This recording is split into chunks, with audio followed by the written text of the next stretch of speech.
வசதி கூண்டை உடைத்த சிறகு. ஒரு வேட்டைக்காரன் சிறிய கழுகு குஞ்சை பிடித்து அதை கோழிகளுடன் கூண்டில் வைத்து வளர்த்து வந்தான். அந்த கழுகு வளர்ந்தது.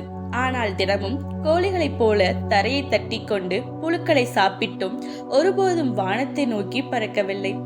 பல ஆண்டுகள் கழிந்தன. ஒரு இயற்கை ஆராய்ச்சியாளர் அந்த கிராமத்திற்கு வந்தார். அவர் கழுகை பார்த்ததும் அதிர்ச்சி அடைந்தார். அது கோழி அல்ல, வானத்தின் அரசன் கழுகு என்றார். ஆனால் கிராம மக்கள் சிரித்தனர்.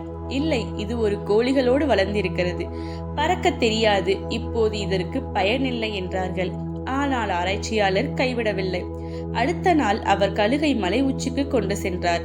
அங்கே கழுகு முதன்முறையாக பரந்த வானத்தையும் மேகங்களையும் காற்றையும் உணர்ந்தன.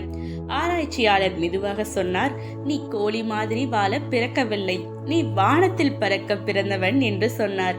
அவர் கழுகை விடுவித்தார். முதலில் அது தயங்கியது. ஆனால் அடுத்த நொடி தன் இயல்பை அறிந்து அது தன் சிறைகளை விரித்து காற்றை பிடித்து மேல் மேல் பறந்து வானத்தில் மறைந்தது.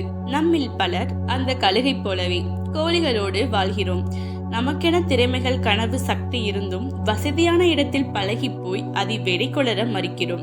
வெற்றி பெற வேண்டும் என்றால் வசதி கோட்டிலிருந்து வெளியே வர வேண்டும். புதிய சவால்களை சந்தித்தால்தான் நம்முடைய உண்மையான வலிமையை உணர முடியும்.